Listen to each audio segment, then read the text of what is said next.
Достор, мындан ары сабаттуу адам менен сабатсыз адамдын айырмасы технологияны билген адам жана билбеген адам болот. Окуганды, жазганды элдин баары билет, бирок технология мындан ары критерий болот. Канчалык технологияны жакшы билсеңер, канчалык технологиянын жардамы менен өзүңөрдүн бизнесиңерди, карьераңарды алдыга жылдыра алсаңар, көбүрөөк акча таба алсаңар, көбүрөөк адамдарга таасир кыла алсаңар, ошончолук сабаттуу адам болосуңар. Канчалык ошол технологияга көңүл бурбай, өзүңөрдүн монтип эле жүрө бере турган болсоңор, анда баягы айылда төрөлүп, өмүр бою 40-50 жыл бою айылда жүрүп, анан бир эле шаарга келип калган адамдай болуп каласыңар да. Андай адамдар чоң шаарга барып, жолдон нары өтө албай калган адамдардай болуп каласыңар. Эч жака бирөөнүн жардамы болбой, эч жака кыймылдай албай калган адамдай болуп калышыңар мүмкүн. Ошон үчүн азырттан эмне жумуш кылбагыла, бир аз болсун силер ушу айтини колдонушуңар керек. Айтинин жардамы менен, технология, интернеттин жардамы менен силер ошол жумушуңарды алдыга жылдырсаңар болот. Болгондо дагы абдан чоң кадамдар менен алдыга жылып кетсеңер болот. Акча тапкан акчаңарды көбөйтсөңөр болот. Көбүрөөк адамдарга жетсеңер болот. Буга эң жакшы мисал Нусрет. Нусрет айтишник эмес, бирок ошол технологияны туура колдонуп атат. Даяр, оңой болуп, оңойлоштурулган технологияны өтө жакшы колдонуп атат. Инстаграмга видео чыгаруу өтө оңой.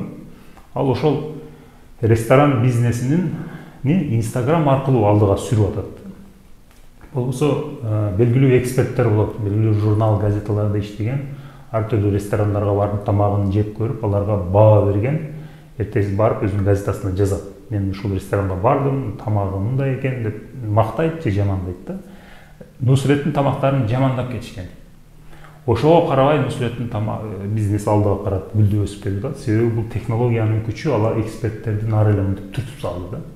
Ал өтө сонун видеолорду чыгара берди, белгилүү адамдарды алып келип, монтип шоу кылып, элге жагымдуу видеолор чыгара бергендиги үчүн азыр дүйнөнүн эң бай шаарларынын баарында Нусреттин рестораны бар. Элдин баары ошол Нусретке баргысы келет. Чоң акчаларды табат. Силер эмне жумуш кылбагыла? Врач болосуңар, мугалим болосуңар, бизнесмен болосуңар, юрист, спортсмен эмне болбогула? Мен силерге ушундай контент чыгарып баштооңарды сунуштайт элем. Нусретке окшоп. Мына мен деле азыр ошону кылып атам. Ушинтип эле отуруп алып, эмнени билбесеңер, эмнени жакшы билсеңер, элге караганда жакшыраак билсеңер, ошону бөлүшүшүңөр керек. Мисалы бир мугалим болгонуңарды элестеткиле. Тарых мугалими болсоңор, тарых жөнүндө өтө кызыктуу нерселер бар. Ошолорду түшүнүктүү, жөнөкөй тил менен кыска видео кылып ушинтип чыгарып бере турган болсоңор, силер белгилүү бир тарыхчы болуп каласыңар. Элдин баары мына биздин мамлекет кичинекей эле.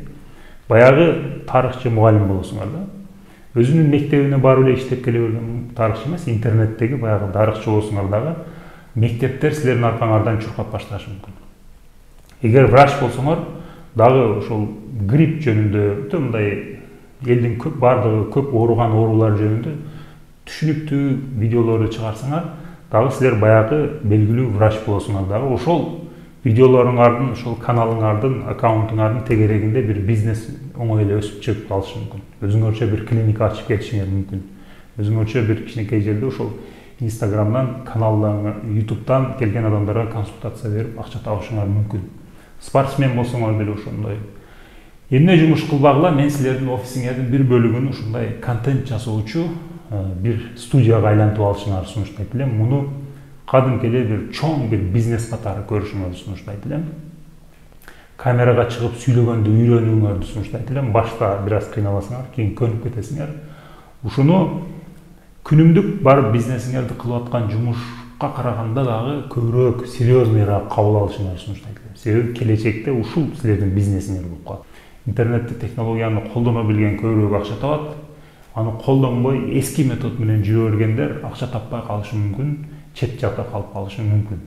Ошондой болгуңар келбесе, азырттан үйрөнгүлө, азырттан ушинтип контент жасап баштагыла. Бул эң жөнөкөй, доступный жолу. IT-ге кирүүнүн эң оңой, доступный жолу ушинтип контент чыгаруу.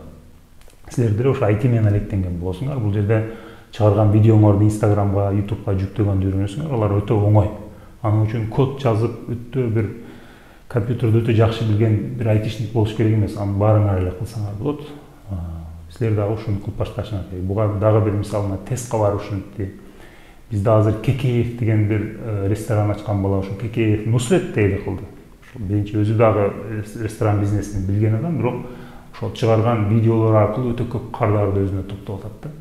Силер дагы мына буга чейин эмнени үйрөндүңөр, эмненин мындай майын чыгарып билесиңер, ошону бөлүшкүлө, ошону эме кылгыла, анан ошол билген нерсеңерди ушул видео аркылуу, интернеттин күчү аркылуу чоңойтуп бир бизнеске айлантып алсаңар болот. Ошону мен силерге сунуштайт элем.